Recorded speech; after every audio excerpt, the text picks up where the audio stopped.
প্রিয় দর্শক, আসসালামু আলাইকুম। আমার মাথার উপরের এই ভিডিওটি দেখুন। ভিডিওটি ভালো লাগলে শেয়ার করুন, লাইক দিন এবং কমেন্ট করে আপনার মতামত জানান।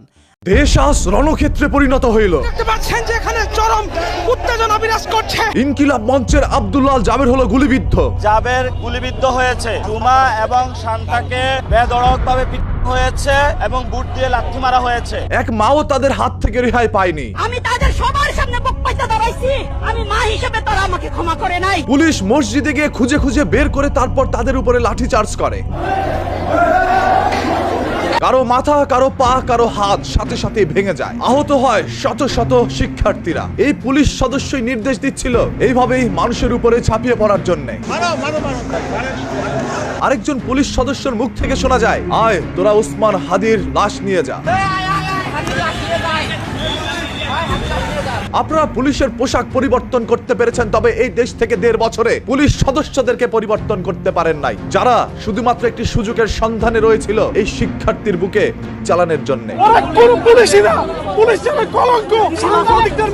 5ই আগস্ট 2024 সাল বাংলাদেশ থেকে বিতাড়িত হয় শেখ হাসিনা সরকার। তৎকালীন আওয়ামী লীগের নেতাকর্মীর পাচেটে অসংখ্য পুলিশ সদস্যরা যোগদান দিয়েছিলেন বাংলাদেশ আইন শৃঙ্খলা বাহিনীতে, এবং যখন দেখলো তাদের সরকারের পতন হলো, তখন তাদের মনের মধ্যে আক্ষেপ জড়ো করে রাখে এবং তারা একটি সুযোগের সন্ধানে থাকে। কবে ছাত্রদের উপরে লাঠি চার্জ করতে পারবে এবং গুলি চালাতে পারবে, মনের ক্ষোভ প্রকাশ করতে পারবে, সেই দিনটির অপেক্ষায়। আজ 6 ফেব্রুয়ারি 2026 সাল জুমার নামাজের পরপরই কিছু সংখ্যক পুলিশ তাদের মনের ক্ষোভ প্রকাশ করে। আমরা নিউজ কাভারে এসেছি, তারা কিন্তু আমাদের সিনিয়র রিপোর্টারদেরও ছাড়েনি। তারা কিন্তু সবাইকে উদ্দেশ্য করে একে একে অতর্কিত হামলা করছে। সাংবাদিকদের গণহারে পিটাচ্ছে। হ্যাঁ, শিক্ষার্থীরা অবশ্যই ভুল করেছিল। কিছু সংখ্যক আইন শৃঙ্খলা বাহিনীর সাথে দুর্ব্যবহার করেছে, বাজে আচরণ করেছে।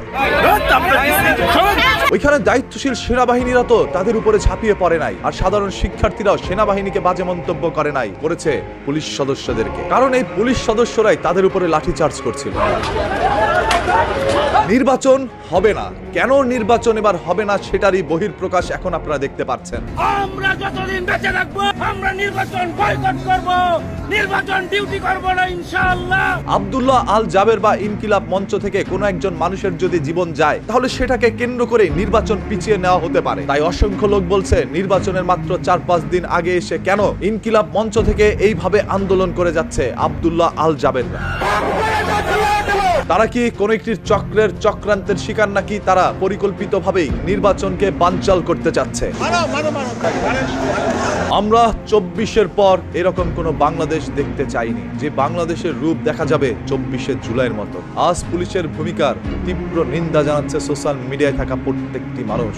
আমরা কোন পুলিশকে তো আগে এরকম দেখিনি। আমরা তো 5 আগস্টের আগে খুব কম দেখেছি সাংবাদিকদের উপর হামলা। এখানে গণহারে সকলে একত্রিত হয়ে সাংবাদিকদের উপর হামলা চালাচ্ছে। যেই দেশে বিচার চাইতে গেলে আমার বুকে গুলি চালানো হয়, সেই দেশ আমার না। যে দেশের প্রশাসন এখন পর্যন্ত ওসমান হাদির অপরাধীকে ধরে আনতে পারে না, সেই দেশ আমার না। যে দেশে আজ শিক্ষার্থীর শরীরে লাঠি চার্জ করার পরে সরকার চুপ করে থাকে, সেই দেশ আমার না। এই প্রত্যেকটি জিনিসের চরম খেসারত দিতে হবে। শেখ হাসিনার পতন হয়েছে, তবে কোনো এমপি মন্ত্রী জনগণের হাতে ধোলাই খায়নি। একটি বড় ধোলাই অপেক্ষা করছে কোন একটি দলের উপরে, যারা পুনরায় স্বৈরাচার হয়ে উঠতে চাইবে। ইনকিলাব মঞ্চে আর কোন একটি কর্মীর উপরে যদি ন্যূনতম কোনো আচরণ পড়ে, পুরো টাকা অচল করে দেওয়া হবে। সেই জনগণের ধোলাইয়ের হাত থেকে তারা রেহাই পাবে না, যদি এখনই তাদের অভ্যাস চরিত্র পরিবর্তন করতে না পারে। যতই মানুষের জীবন যাক, তারপরও আমার ভাই ওসমান হাদির বিচার যতদিন না হবে, ততদিন পর্যন্ত এরা রাস্তায় থাকবে। একটি বন্দুকের সকল বুলেটও যদি বুকে চালানো হয়, তারপরে সেই বুলেট বুকে নিয়ে তারা কথা কইবে। এরাই এই দেশের নতুন প্রজন্ম, এরাই এই দেশের পরবর্তী ভবিষ্যৎ। নির্বাচন হবে, বিচার হবে না, এটা হবে না, তা হবে না, আমরা দিব না। আমরা ইন্ডিয়ানকে স্পষ্ট বার্তা দিতে চাই, এই জমিনে এই নির্বাচনের আগে আমাদের হাদিবার বিচার লাগবে। আগে বিচার হবে, আপাতত তারপরে নির্বাচন হবে।